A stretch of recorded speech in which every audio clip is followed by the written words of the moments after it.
Triangles. Example number 8। अब इस figure में आपको दो ट्रायंगल्स दिए हुए हैं, कुछ एक इस तरह से, और दोनों ही ट्रायंगल्स में जो हमें थर्ड पार्ट दिया हुआ है ना, तीन साइड्स के अलावा कोई एक लाइन सेगमेंट दी हुई है, that is the median of a triangle.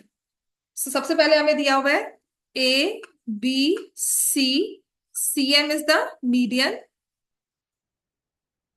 ऐसे ही है,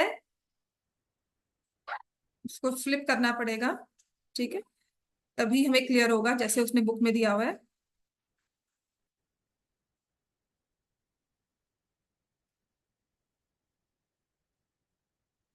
अब कितना मर्जी है 90 डिग्री का एंगल लगे, हमें 90 डिग्री नहीं बनाना है इसको, मानना भी नहीं है 90 डिग्री है। CM and RN are the medians of triangle ABC and PQR। तो गिवन है CM and RN are the medians of triangle ABC and triangle PQR। और हमें दिया हुआ है ट्रायंगल ABC और PQR आपस में सिमिलर है, ठीक है। अब प्रूव करने के लिए हमारे पास तीन चीजें हैं। सबसे पहला कि जो छोटा ट्रायंगल AMC है ना, ये दिख रहा है ना हमें, छोटा ट्रायंगल AMC, वो दूसरा वाला ट्रायंगल PNR उसके सिमिलर है। क्लियर हो गया? देखो, अब दो ही चीजें आपको दी थी, एक तो परपेंडिकुलर जब दिया जाता है तो हमारे पास एक एंगल आता है 90 डिग्री, दूसरा कॉमन निकल लेता है ना। ट्रायंगल में तीन चार चीजें ही कॉमन होती है ना। एक तो हमारे पास आ गया perpendicular, if I am given perpendicular, that means एक एंगल कहीं ना कहीं मुझे 90 दे दिया। कल हमने किए थे एंगल बाइसेक्टर्स। एंगल बाइसेक्टर्स का काम क्या होता है?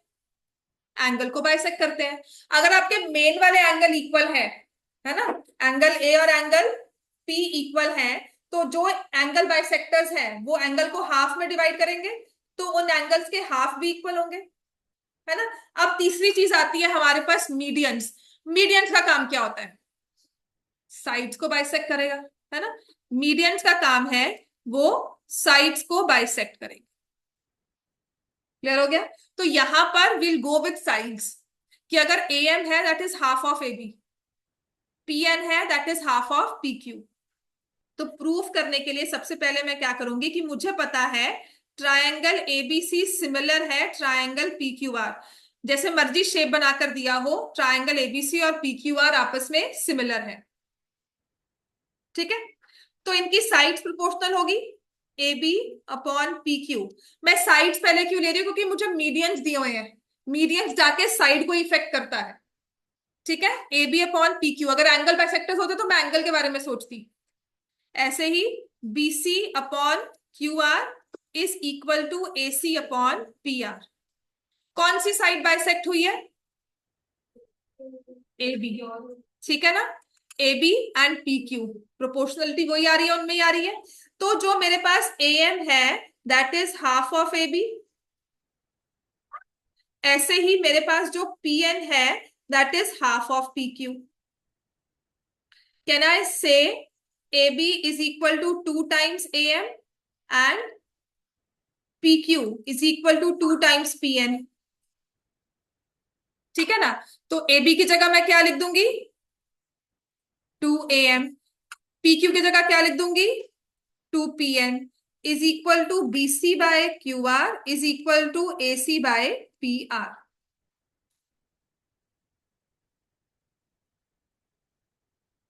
क्लियर हो गया? ठीक है ना। अब ये 2 एंड 2 खत्म हो गया, तो रेशो क्या बन जाती है कि यहां से लिया AM और यहां से लिया PN, ये कॉरेस्पॉन्डिंग साइड्स हैं।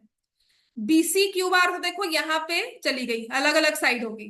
But if I come to AC और यहां पर PR,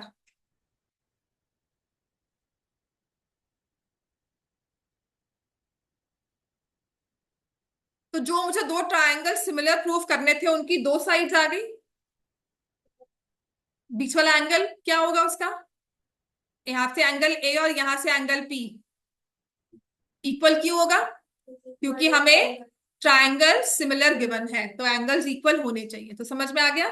जहां पर मीडियंस है ना, वहां पर आपको हाफ ऑफ साइड से ही रिप्लेस करना होगा। क्लियर हो गया? आपने ए बी को ट्वाइस ऑफ ए एम लिख दिया, ऐसे पी क्यू को ट्वाइस ऑफ पी एन लिख दिया, तो वहां पे आपके पास साइड की रेशियो आ जाएगी। मीडियन साइड को करता है, तभी मिड पॉइंट निकालते हो।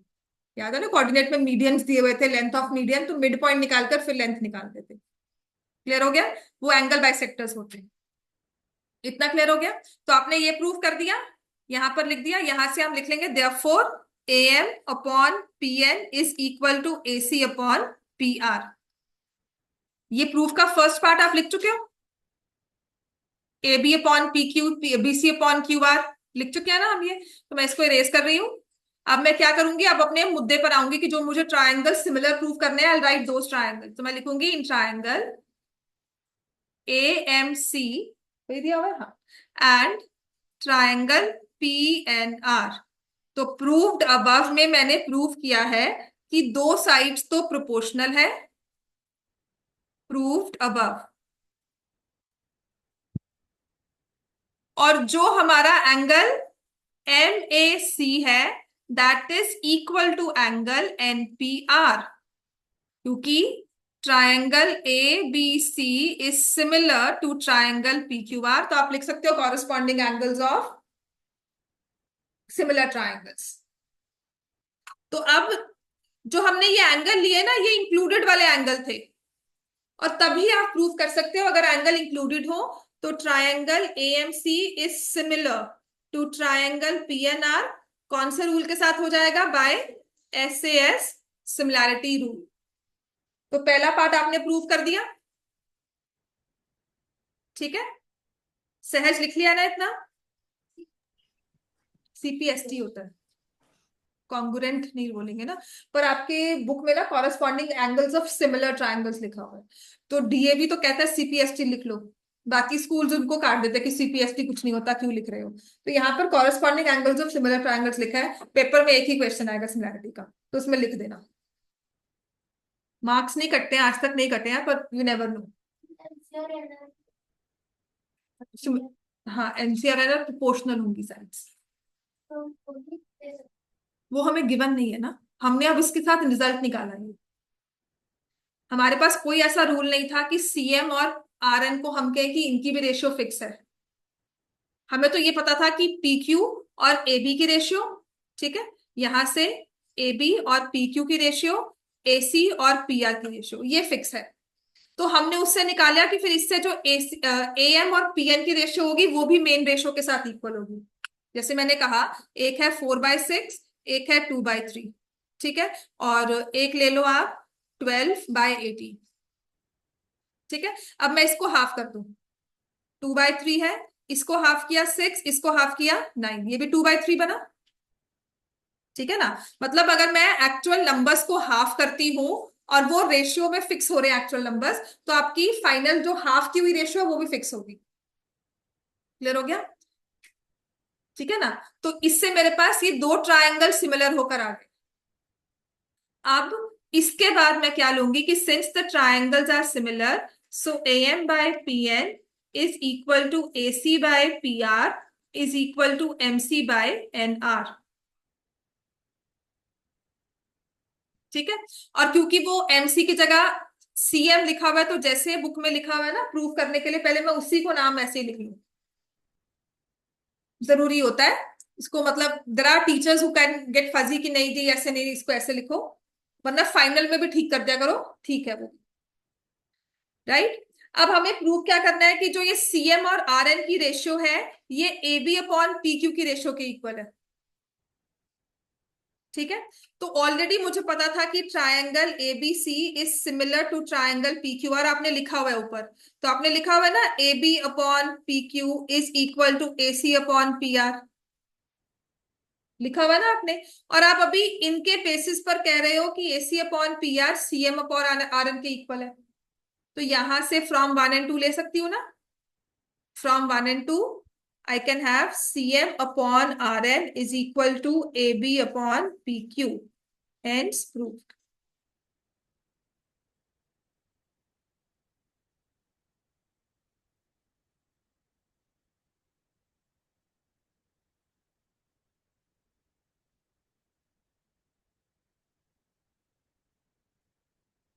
अब हमें क्या है, थर्ड पार्ट प्रूव करो। CMB जो बचा ये वाला triangle is similar to this one RNQ। CMB और RNQ सिमिलर है, इसे प्रूव करना है। ठीक है। अब नीडलेस टू से कि अगर हमने इन दोनों ट्राइंगल्स को सिमिलर किया था तो सेम रूल के साथ हम इसको भी कर सकते थे। मैंने AM से रिप्लेस किया, मैं BM से भी तो रिप्लेस कर सकती थी। अब क्योंकि ये थर्ड पार्ट कहा है तो इसमें थोड़ा सा उसने चेंज करके क्या कहा कि उसने कहा कि आपको ये पता है कि AM अपॉन PN, ठीक है ना, उसकी जगह मैंने क्या लिख दिया, BM अपॉन QN। AM की जगह मैंने लिख दिया BM upon QN is same as AC upon PR is same as CM upon RN। और वही AB बाय PQ की भी RQ की भी रेशियो है, सॉरी यहां से BC बाय QR की रेशियो भी है। यहां पर आप BC बाय QR भी तो कर सकते हो, है ना। तो उसने क्या कहा है कि आपकी जो AC बाय PR है, sorry not AC bye PR, CM by RN है। ठीक है, ये ले लिया CM बाय RN, फिर ले लिया आपने BM बाय QN, और फिर ले लिया BC बाय RQ, और SSS लगा दिया जो बुक में एग्जांपल दिया हुआ है उसके हिसाब से। क्लियर हो गया। तो कुछ खास मत करो, जैसे आपने फर्स्ट पार्ट प्रूव किया है ना ऐसे सेकंड पार्ट प्रूव करो। उसने हैंड्स प्रूव नहीं कहा होगा। ठीक है, 3 पार्ट्स लिखने का मतलब ये नहीं है कि पहले फर्स्ट प्रूव करो फिर सेकंड करो फिर थर्ड करो। अगर हैंड्स का होता है फिर हम करते हैं। तो जैसे आपने फर्स्ट 2 पार्ट्स प्रूव किया ना ऐसे ही आप सेकंड पार्ट भी प्रूव कर सकते हो अपना थर्ड, कि मुझे पता है कि AB अपॉन PQ। तो AB की जगह मैं क्या लिख दूंगी 2BM, और PQ की जगह क्या लिख दूंगी 2QN। तो ये रेशियो आ गई। ठीक है, यहाँ पे ये रेशियो आ गई। ACPR नहीं चाहिए, BCQR चाहिए, कि BC और QR की रेशियो है। और फर्दर मुझे पता है कि CM और RN की रेशियो भी सेम है। तो SSS लगा लो या फिर ये एंगल ले लो। सिमिलरली तो लिखो, पर इसमें यहाँ पे प्रूव करने को कहा हुआ है और नोट लिखा हुआ है, you can prove part 3 by following the same method as used for proving part 1।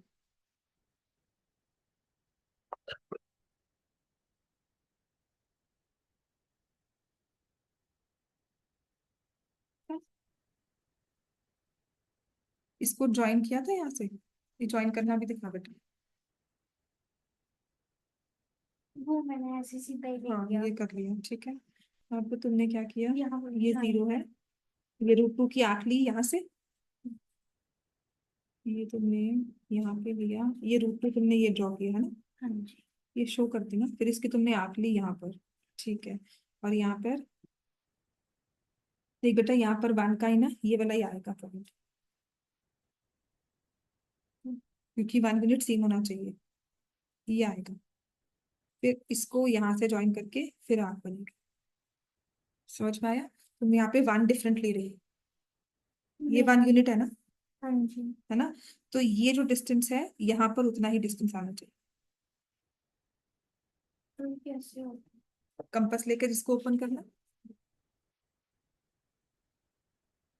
Compass लोगी, इतना 1 लिया है ना, इसको ही यहाँ पर, अच्छा, मैंने 2 तक ओपन करा। नहीं 2 तक नहीं करना है, यहाँ तक करना है। फिर तुमने इसको ज्वाइन किया तो ये √3 यहाँ पर, समझ में आ गया ना।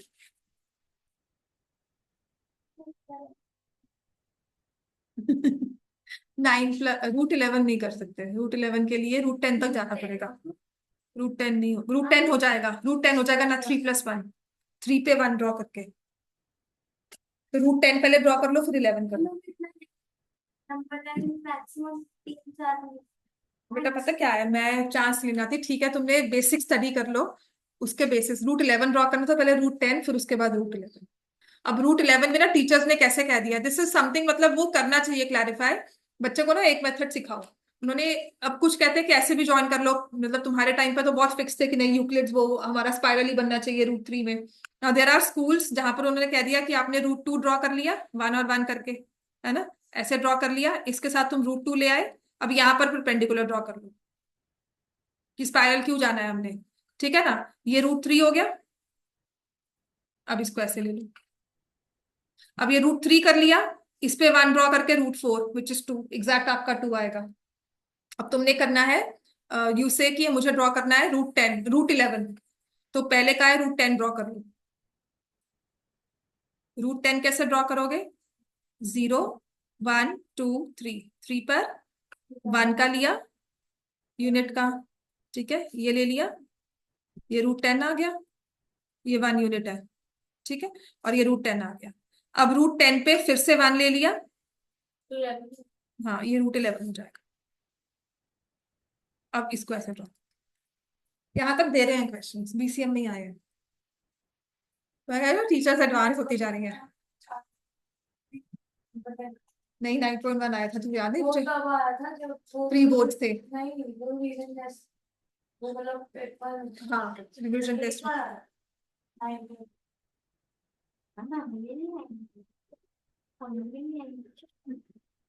पता नहीं हो सकता कुछ भी, कॉम्प्लिकेटेड होता है पर उसके स्टेप्स रट्टे ही मारने। थर्ड पार्ट हो गया ना सॉल्व सबका, है ना। अब आ जाओ, ऐसा ही है अब आपके पास क्वेश्चन नंबर,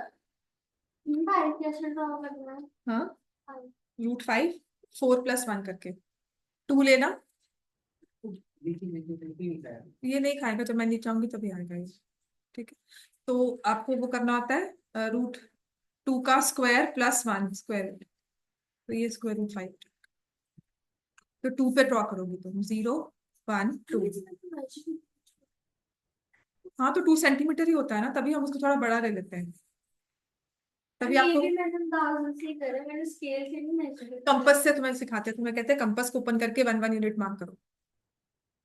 हाँ अब वही सब चीजें। बड़े इसमें से वो जब वो 90 डिग्री जाना पड़ता है वो ओवरलैप। चलो अब मैं आपको करवाऊंगी क्वेश्चन नंबर 16, ठीक है। क्वेश्चन 16 में कहा है AD and PM are medians of triangle ABC and PQR respectively, where triangle ABC is similar to triangle PQR. Prove that AB upon PQ is same as AD upon PM।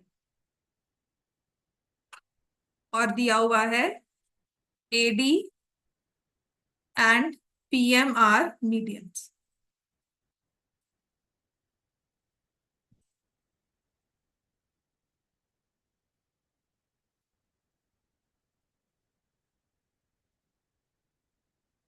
ये खुद कर सकते हो आप, एक बार कोशिश करो।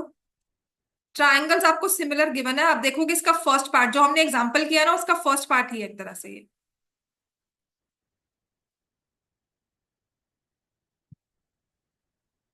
हाँ हाँ मैं आ गई, मुझे याद आ गया, मुझे याद है, मैं अभी आ रही, तो मैंने इनका खुद करो क्वेश्चन, ठीक है। ये क्यूएम आ गया, आपको दिया हुआ मेन ट्राइंगल सिमिलर है, तो you can take all the 3 sides. कोशिश करो एक बार खुद लिखने की। मेन ट्राइंगल्स आपके पास सिमिलर है, तो तीनों साइड्स की रेशो लेकर जहां पे मीडियन है उसको हाफ कर दिया, तो आपके ये 2 ट्राइंगल्स ये वाले ये सिमिलर हो जाएंगे। अगर ये 2 ट्राइंगल सिमिलर हो गए, उसके बाद क्या होगा, आप कहोगे कि एडी और पीएम भी एबी और पीक्यू की रेशो के साथ आ जाए, हेंस प्रूव हो गया, ठीक है। लिख सकते हो, पर कुछ स्कूल जैसे आपके स्कूल में सीपीएसटी लिखोगे तो वो नहीं मानेंगे, वो कह देंगे ये क्या है, उसको सर्कल कर देंगे, चाहे मार्क्स ना काटे, पर वो मैम कहेंगे ये क्यों लिखा है, ये क्या होता है, ठीक है। Corresponding parts of similar triangles है क्या मैम, वो लिखा हो तो मैम कहेंगे पूरा लिखो, ठीक है।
तो देखो अब यहाँ पर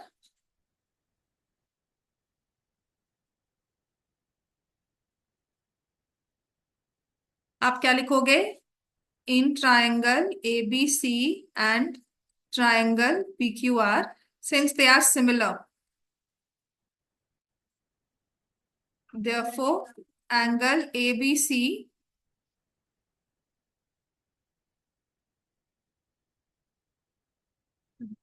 √2 है ना ये?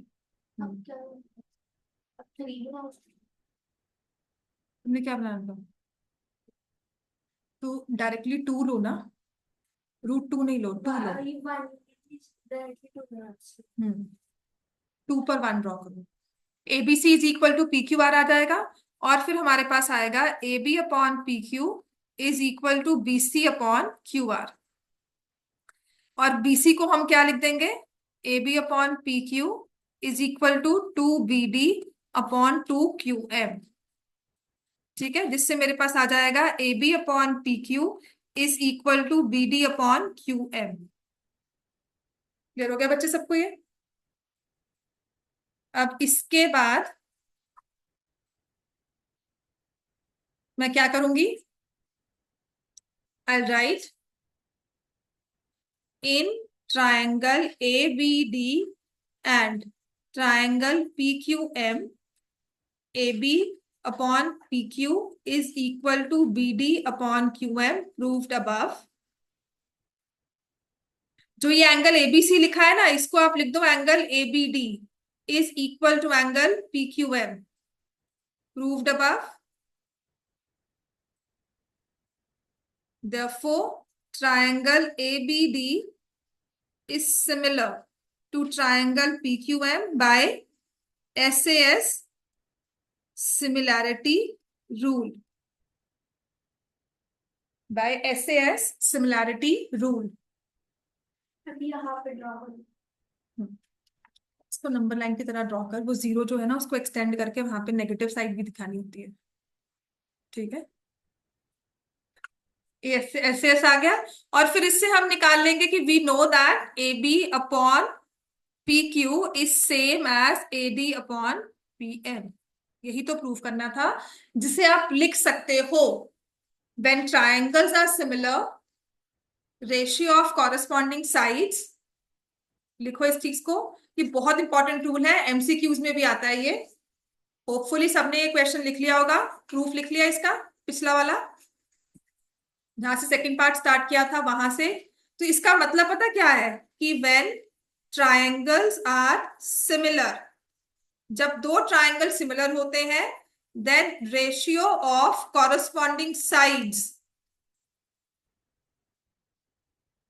Is equal to ratio of corresponding medians is equal to ratio of corresponding altitudes।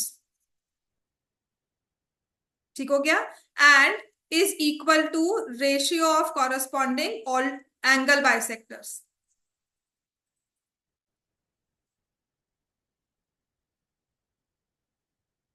Clear हो गया कि अगर मैं किसी ट्रायंगल को छोटा बड़ा कर रही हूं और उस ट्रायंगल में मैंने मीडियन ड्रॉ किया है, तो उसका मीडियन भी अकॉर्डिंगली बड़ा छोटा हो जाएगा। ठीक है, अगर मैंने इन दो ट्राइंगल्स को सिमिलर किया है, if I select this one, so hopefully इसका मीडियन भी सिलेक्ट हुआ हो। तो अगर मैं इसको बड़ा कर रही हूँ, ये नहीं कि देखो मीडियन उतना ही रहा। ठीक है, ये इसलिए क्योंकि ये मीडियन प्रॉपरली इस पॉइंट में नहीं आया होगा। अगर अब ले इसको, लेट्स सी, तो अगर हम अभी भी बड़ा करेंगे तो मीडियन को भी बड़ा होना चाहिए। समझ में आ गया कि अगर हम किसी ट्राइंगल को सिमिलर कर रहे हैं, उसमें हमने मीडियन ड्रॉ किया हुआ है, तो उसके बड़े वर्जन में मीडियन भी प्रोपोर्शनेटली बड़ा हो जाएगा, छोटे वर्जन में मीडियन भी प्रोपोर्शनेटली छोटा हो जाएगा। This is a very important rule, MCQs में आता है। आपको मीडियंस की रेशियो दी हुई है कि ratio of medians A B दिया हुआ है एज 5 सेंटीमीटर, मीडियंस की रेशियो 2:1 है। तो अब बताओ इसकी लेंथ कितनी हुई? 2:1 है, हाफ कर दो उसको, 2.5। समझ में आ गया बात? आपको मीडियंस की रेशियो दिया होगा और फिर कहा होगा साइड, एक साइड इतनी है दूसरी साइड निकालो, तो जो रेशियो ऑफ मीडियंस है वही रेशियो ऑफ साइड्स होगा। ठीक है, बहुत इंपॉर्टेंट है। दूसरी चीज इसमें लिखो, एंड समटाइम्स इसी को फर्दर कहते हैं find the ratio of perimeters of two similar triangles. दो सिमिलर ट्रायंगल्स की रेशियो ऑफ पेरीमीटर्स निकालनी है।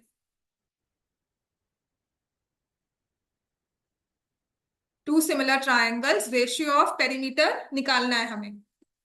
तो this is same as ratio of corresponding sides.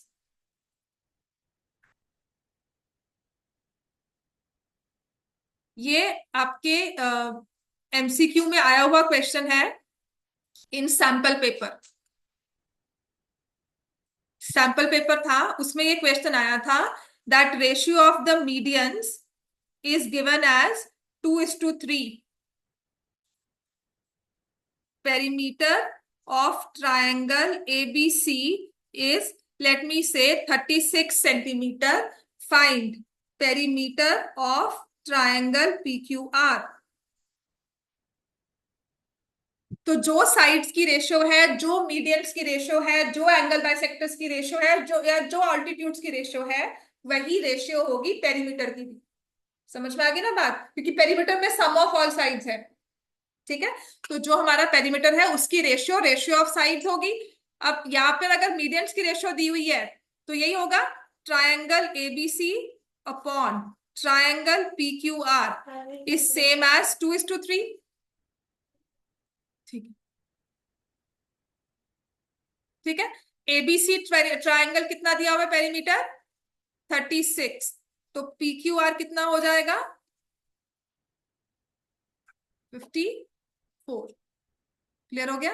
ये एमसीक्यू का क्वेश्चन है और काफी बार आपको पेपर्स में भी, अपने फाइनल एग्जाम्स में भी दिख जाएगा।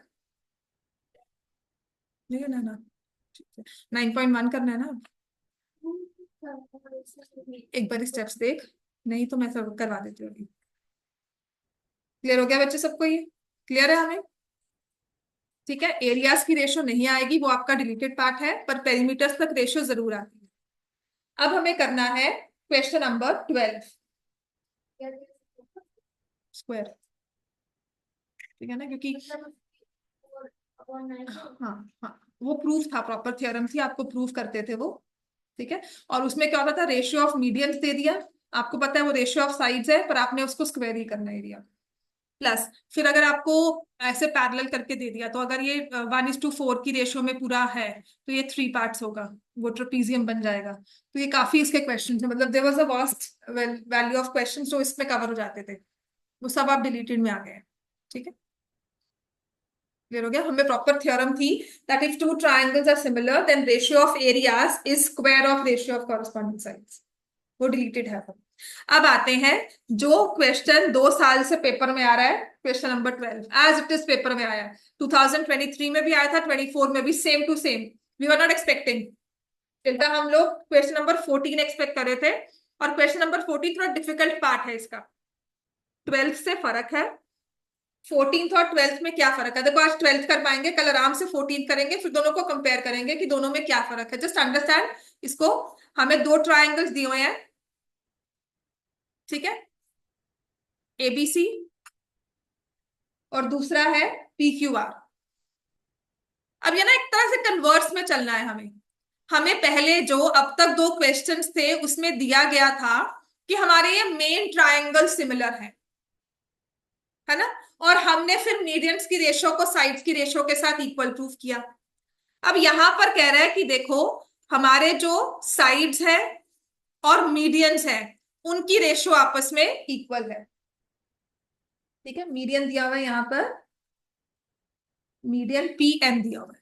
ठीक है, तो देखो क्या लिखा है, sides A B B C and median A D of a triangle ABC are respectively proportional to sides P Q Q R and median P M of triangle P Q R.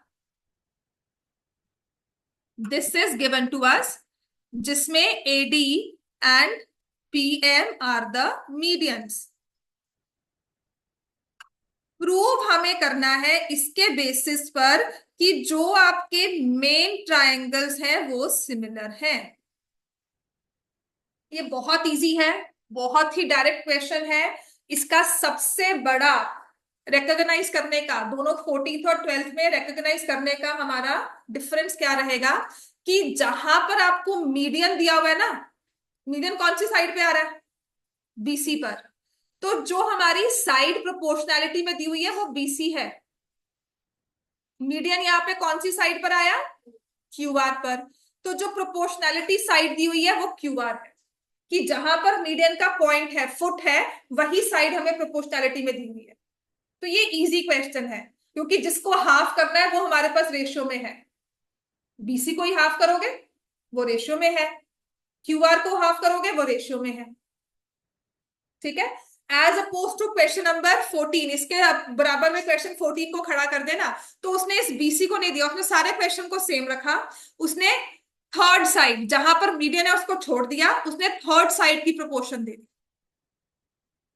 Clear हो गया, दोनों में major difference यही है। 2 साल से आ रहा है, तो मुझे नहीं लगता आप तीसरी साल फिर से हैट्रिक मारेंगे। अगर मार दे तो अच्छी बात है। और इसके साथ कंपैरिजन में जो क्वेश्चन दिया था वो और भी इजी था, वो लग नहीं रहा था कि 5 मार्क्स में दिया जाएगा। ठीक है, सिमिलैरिटी का क्वेश्चन आपको मैं दिखा भी दूंगी, जो आपको इसके कंपैरिजन में थर्ड क्वेश्चन और पार्ट करके दिया था। सीरियसली मतलब सोचा नहीं था कि इतना इजी 5 मार्क्स में आएगा। क्लियर हो गया। अब आते हैं, नहीं ये प्रूफ करना है, एबीडी भी नहीं दिया है, वो भी प्रूफ करना होगा। ठीक है, करें इसका प्रूफ स्टार्ट। बहुत इजी है प्रूफ इसका, इसका तो बहुत इजीली प्रूव होता है। आपने लिखा proof, we are given A B upon P Q is same as B C upon Q R is same as A D upon P M. यहाँ से आग लेके गया नीचे कि यहाँ से आग नीचे। नहीं नहीं नहीं, बस इसकी लेंथ ही मेजर की है। ठीक है, A D by P M हो गया। अब हमें पता है कि A D is the median, therefore BC is equal to 2BD। और ऐसे ही PM is the median, PM is median, therefore QR is equal to 2QM। okay?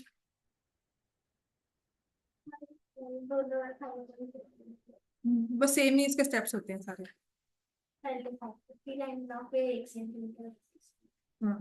और उनको बाइसेक्ट कर दो पूरे को, फिर सेमी सर्कल ड्रॉ कर दो पूरे को बाइसेक्ट करके। ठीक है, फिर जहां पर आपके पास वो पॉइंट था 1 वाला जहां पे एक्सटेंड किया था, वहां पे 90 डिग्री एंगल ड्रॉ करके जहां पे सर्कल को जो टच करेगा।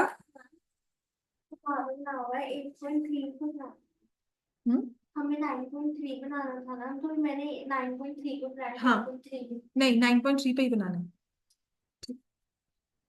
तो यहां पर अब मैं क्या लिख दूंगी, A B upon P Q, BC को क्या लिखेंगे 2BD अपॉन 2QM, और AD अपॉन PM हो गया।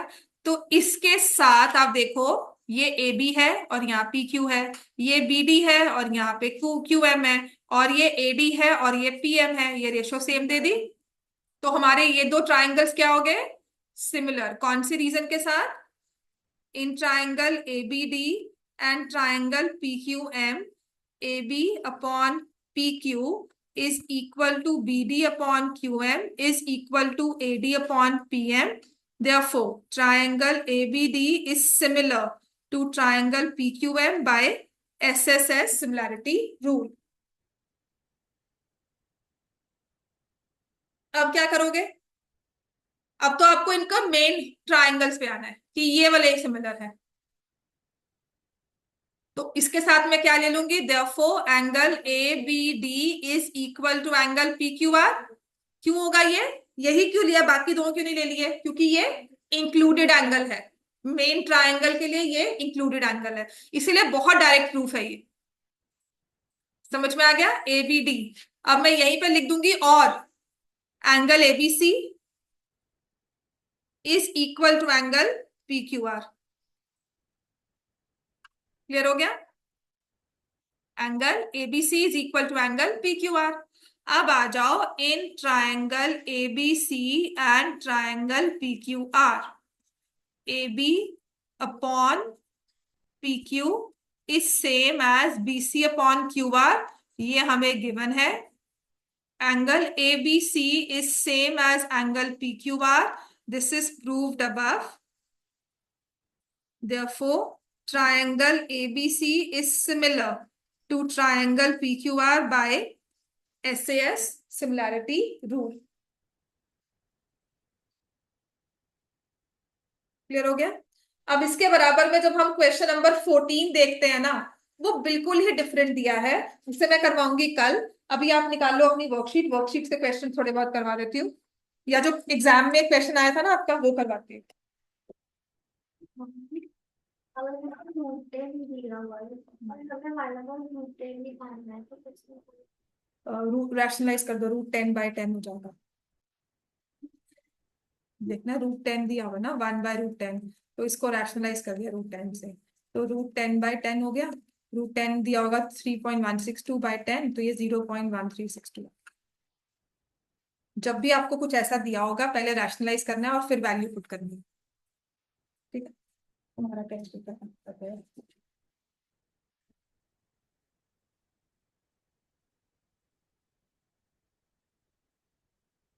अब हमारा जो एक्चुअल पेपर में क्वेश्चन आया था ना, जैसे ये वाला, अभी एक्चुअल बोर्ड क्वेश्चन है लास्ट ईयर जो आए हैं, जिसमें लिखा हुआ है ट्राइंगल एबीसी में DE is parallel to BC. Triangle ABC, DE is parallel to BC, और ये तीनों सेट्स में था। AD is 4 centimetre, AB is 9 centimetre, AC is 13.5 centimetre. Find the length of EC. ये एक्चुअल बोर्ड क्वेश्चन है, समझ में आ गया? आपको गिवन क्या है? AD is 4 centimeter, AB is 9, AC is 13.5. Find the length of EC.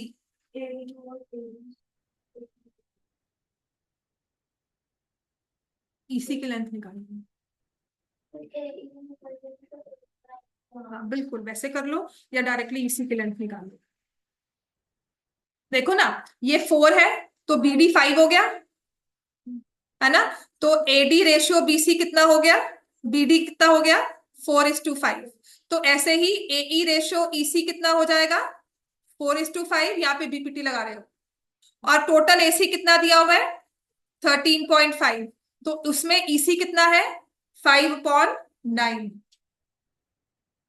ठीक है, AC का 5/9 इज EC। ये मैं अगर ओरली क्वेश्चन सॉल्व कर रही हूँ without getting into equations and all, बात समझ में आ गई? MCQ है, मुझे स्टेप्स के मार्क्स बिल्कुल नहीं मिल रहे और करने भी नहीं है स्टेप्स, वहां पे दिखाना भी नहीं है कुछ आपने। तो जब मुझे फाइनल आंसर निकालना है, आप देखो आपने EC पर जाना है। अगर मैं AE/AC ले रही हूँ तो मुझे फिर सबट्रैक्ट करना पड़ेगा, और हो सकता है आंसर वहां पे कुछ ऐसा दिया हो कि मैं गलत चली जाऊं। ठीक है ना? तो मैं क्या करूंगी, ये 4 और 5 की रेशो ले ली, ये दोनों की रेशो 4:5 है। ठीक है, तो ये 5 पार्ट्स है, ये 4 पार्ट्स है, टोटल कितना है? 13.5। सो 13.5 का 5/9। ठीक है, 13.5 into 5/9, which will give me 1.5 into 5, answer will be 7.5 centimetre. And obviously 6 centimetre भी आंसर में दिया हुआ है। तो कभी आपका AE 6 निकल जाता है ना, तो हम बड़े खुश होकर आंसर मार्क कर देते हैं कि 6 आ गया, और सबसे पहला ऑप्शन वही दिया हुआ है, 6। क्लियर हो गया? तभी मैं हमेशा क्या करती हूँ, एक्स को वो वैल्यू सपोज करती हूँ जो मुझे निकालना है। तो अगर मैं रेशियो भी निकालूंगी ना, मैं AE भी लूंगी, तो I will write it as 13.5 minus X. मेरा डायरेक्टली एक्स का आंसर EC ही आएगा। क्लियर हो गया? अब मैं आपको बताती हूँ जो इसके साथ क्वेश्चन आया था,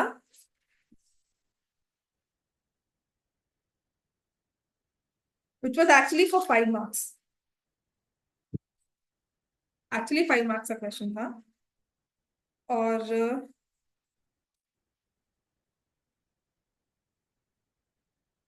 इसमें लिखा हुआ है, एक तो आपका वो AB BD और AD वाला ही है था, AB BC और AD मीडियन। वो तो डायरेक्टली हमारा एनसीईआरटी का था। ई इज अ पॉइंट और नहीं, फिफ्थ क्वेश्चन में ना पिछली बार वो नहीं आई थी आपकी, बीपीटी थ्योरम प्रूफ नहीं आया था, उसने क्वेश्चन दे दिए 5 मार्क्स में, और ये 5 मार्क्स का क्वेश्चन है। E is a point on side AD produced of parallelogram ABCD and BE intersects CD at F. Show that triangle ABE is similar to triangle CFB. हो गया? Very compulsory.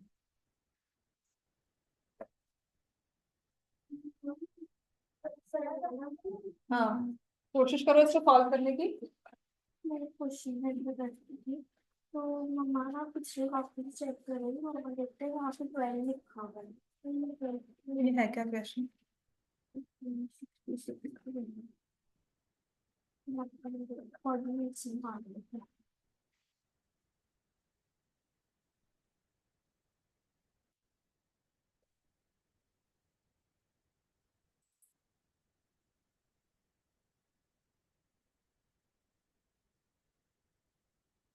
ये वाला?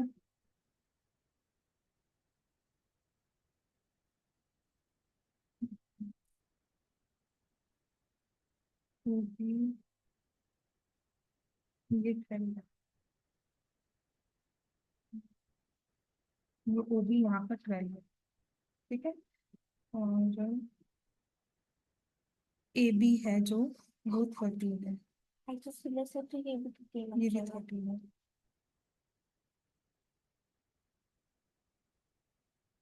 ओ ए दिया हुआ है 13, ठीक है। तो तुम्हें अब निकालना है दो वर्टिसेस, तो ये तो आ गया 0 0, ये आ गया 12 0, तो ये 12 है ना यहाँ पर। 10 0 ये 10 नहीं दी हुई हमें। हाँ 10 भी है, सॉरी, ये आ गया 10 0, ठीक है। अब ये कैसे? ये मेरा अच्छा,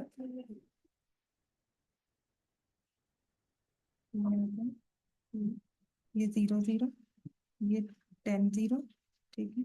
और ये पॉइंट ये है, ये 13 है और ये 13 है। यहाँ से परपेंडिकुलर ड्रॉ किया, ये बाइसेक्ट करेगा बिकॉज आइसोसेलेस है ना, तो ये बाइसेक्ट करेगा, तो यहाँ पर ये 5 और 5 आ गया। तो अब राइट एंगल ट्राइंगल में ये वाली लेंथ निकालोगे, ए एम अगर हम निकालेंगे, तो this will be 13 square minus 5 square, 169 minus 25, ये स्क्वायर है ना, तो ये आ जाएगा 144 का square root which is 12। Pythagoras theorem. तो ये लेंथ कितनी है? 12। तो ये वाला पॉइंट वाई एक्सिस पे कितना आ गया? 12। और एक्स पे कितना है? स्लांटिंग लेंथ तुम्हें दी हुई है 30, मैंने वहाँ पे परपेंडिकुलर नहीं दी हुई, ठीक है। तो ये 12 होगा। क्वेश्चन में इसमें दो बार अच्छा लगता है। हो गया प्रूव ये? 56 का ई पॉइंट। ये आपका एक्चुअल बोर्ड क्वेश्चन है, लास्ट ईयर 5 मार्क्स में आया हुआ ये क्वेश्चन। हाँ, तो मैं क्या कर सकती हूँ उसमें आपको? मतलब अब बोर्ड्स में आप क्या करोगे, पूरे अच्छे से सजाकर पूरा basic proportionality theorem, triangle similar जो लिख सकते हो प्रॉपर लिखो। Don't miss a step, don't write, मतलब don't miss given to proof construction, अगर कुछ है कुछ भी मिस मत करो। Opposite sides of parallelogram are equal, जो भी आप इसमें यूज कर रहे हो please write it very properly.